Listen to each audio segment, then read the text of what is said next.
Well, hello, shiny, crafty people, and welcome back to the channel. Tim Totten here, and today I want to share with you something I thought when I was out cleaning my lawn. I was thinking about all the weird stuff that I have to do that I've learned better since I've had a lawn to take care of, and I realized, what if I could give people 10 tips to make better face masks? Not matter what kind of face mask you're making, just 10 tips that might improve what you're doing. And so today I'm going to share them with you right now. So here we go. 10 tips for making better face masks. Number one is consider adding a filter pocket, even if the pattern you're using doesn't actually have one. It's not too difficult to do, but it's actually quite important. The CDC has recently suggested that all face masks should have 3 layers of fabric, and a filter pocket would add that 3rd layer and also allow you to put some filter medium inside that you can switch out. Now, I can't guarantee you everyone who gets a mask from you will be adding a filter back in, but those who want to would have the ability to do it. So you'll see, like here on this mask that I created, I do have a filter pocket in there, and this was made just by taking the design of the mask, the pattern of the mask, and sort of cutting an extra piece that I cut some tails off and was able to create a pocket to go in there from each side. And it was added in. So you have a 3rd layer of fabric and you have a place to put a filter. Important to do. This one also has a wire in. You'll see the shape of it where it's been sewn in. I've sewed in a piece of nose wire. And in fact, for this one, I used one of these stick-on nose wires and just didn't peel the sticker off. So I'll show you this.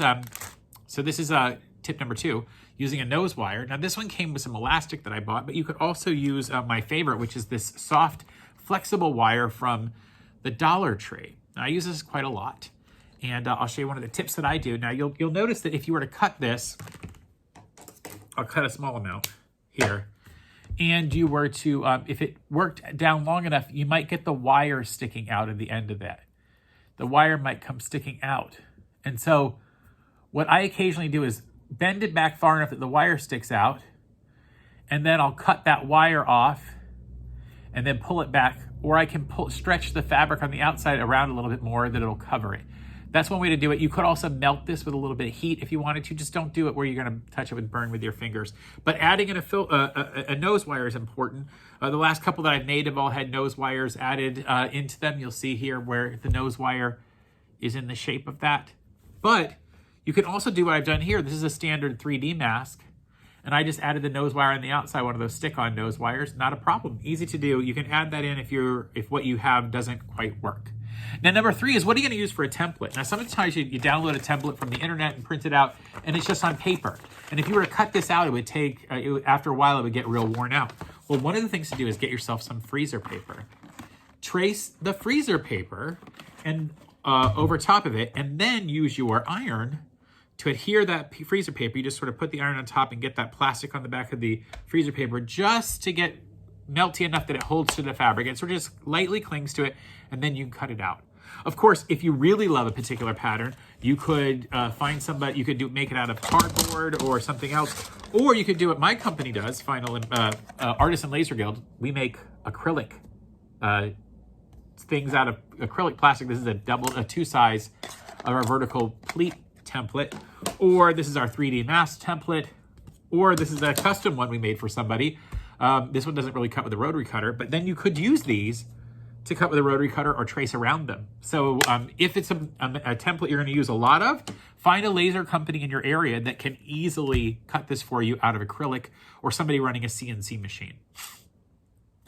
5, I think the other really important part is at the beginning of all this, we were using just store-bought standard regular elastic that is a little bit harsh on your ears, and it's that regular braided type of elastic. I love this new soft jersey elastic. This stuff is amazing. It's super soft. Like it's almost like taking a t-shirt and cutting strips out of it. This is really soft on your ears. It doesn't hurt. It's very stretchy. And I love this a lot. That's tip number 5.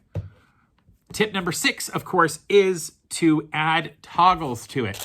These toggles, you know how hard it is to figure out how long you need to make your elastic if you're giving someone a mask?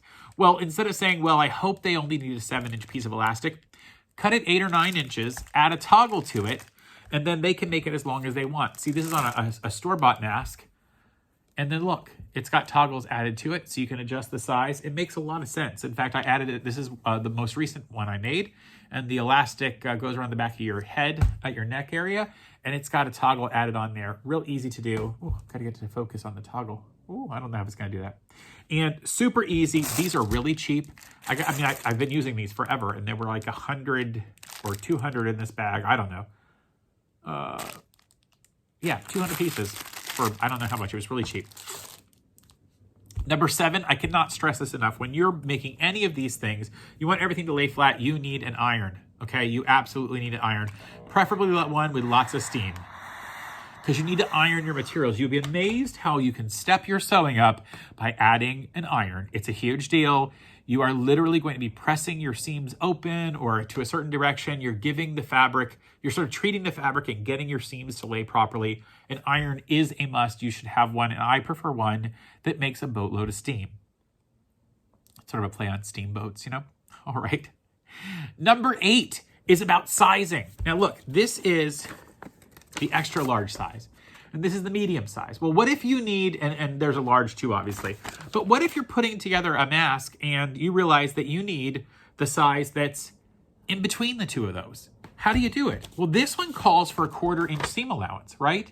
And then maybe it's a more than that down to the large, right? So if it's more like 3/4 of an inch between the two, but you need something in between, you've tried the extra large, you tried the large, one's too big, one's too small. How do we get to Goldilocks? Well, I'll tell you what, instead of using a 1/4 inch seam allowance, go to a 3/8 inch seam allowance. Take that extra 1/8 of an inch out of it, and you'll be amazed how it changes the size of what you're doing, and you can use the exact same template. And you just go to your sewing machine, and as you're sewing, you use a wider seam allowance as you're stitching. You're just giving a little more space between the edge of the fabric and where the needle goes through. It makes a huge difference, and this is a great way to size a lot of things that are maybe just a tiny bit too big. Or there's another way to do it, and this tip number 9, which is you can change the sizing of something you would print off of a computer. You change it right there in the print settings. So I'm gonna show you like what it looks like on a screen. If I were to click print, I can then choose the scale or the sizing. Now, normally you'd want to print this to actual size. You don't want to even set this to fit to paper, because sometimes a person will send you an image, but they're meant to print the full size. You want to make sure that you hit print full size and not shrink it at all, because you'll get the wrong size, but maybe you do want to shrink it. So what if you've got the extra large and you want it to be a little bit smaller? Well, change the percentage of your size scaling down on your printing. So you would click custom, either set it to fit or set it to 98% or 95%, and it'll change the size down just a little bit, and you can have a smaller template.